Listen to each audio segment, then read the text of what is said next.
Most traders think higher reward means higher profit, so they chase setups like 1.5, 110, even 120 risk to reward ratios.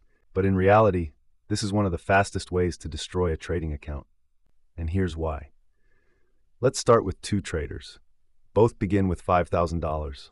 Both are motivated. Both want freedom. But their approach is completely different. Trader A is obsessed with high reward. He says, I don't need to win often. I just need one big win. So he starts chasing 110 setups. He ignores small losses. He ignores consistency. He only wants the perfect trade. But markets don't reward perfection. They reward probability. And here's the hidden problem. A 110 setup usually has a very low win rate. Even if everything is right, you still lose most of the time. So what happens to Trader A? He loses, then finally gets a win, a big one, maybe plus 10R. For a moment, he feels like a genius, but that win doesn't fix the damage, because the losing streak before it already ate his capital. Then something dangerous happens. He increases lot size. He starts forcing trades. He starts chasing that one big win again. And slowly, his $5,000 account becomes $3,000, then $1,000, then nothing.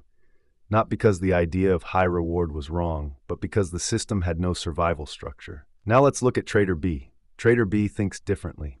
He doesn't chase extremes. He builds consistency. His strategy is simple. 1-2 risk to reward with a 50% win rate. Nothing flashy, nothing exciting, but extremely stable.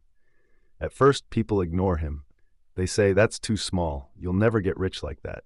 But Trader B understands something they don't. He is not trying to get rich from one trade. He is trying to get rich from many trades. So here's how his system works. He risks 1% per trade. Sometimes he wins 2%, sometimes he loses 1%. But over time, his math stays balanced, even slightly profitable, and more importantly, he survives every market condition. Month 1, small growth, nothing exciting. Month 2, slight improvement. Month 3, account is still alive, while others are blown. But then something powerful starts happening. Consistency starts compounding, because he is not resetting his account every month. He is building on top of it. Now comes the real difference. Trader B does something most traders ignore. He increases position size every month as his capital grows. Not emotionally, not aggressively, systematically. So when his $5,000 becomes $6,000, his trade size increases slightly. When it becomes $10,000, his position adjusts again.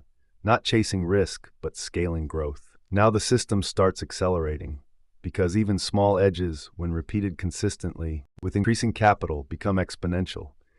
Trader A was trying to win big once. Trader B is letting math win slowly forever. After a year, Trader B is not rich yet, but he is stable, still trading, still growing, still compounding, while Trader A is restarting again. After 2 to 3 years, something changes. Trader B's account is no longer small. It's meaningful. $20,000, $50,000, $100,000, and now compounding becomes visible. At this stage, even a small monthly return matters, because the base capital is now large, and he never broke it, never reset it, never blew it. Fast forward more time, the same $5,000 account, through controlled risk, through 1-2 consistency, through emotional discipline, and gradual position scaling, turns into millions.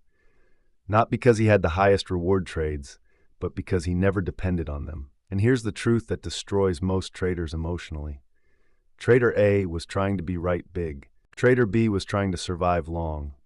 Only one of them understood the real game. Because trading is not about maximizing reward per trade. It's about maximizing the number of trades you can survive. High reward systems feel exciting, but they break under losing streaks. Balanced systems feel slow, but they survive long enough for compounding to take over.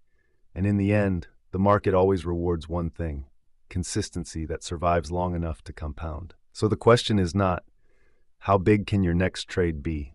It is, how long can your system stay alive? Because the trader who stays alive the longest is the one who eventually turns small capital into millions.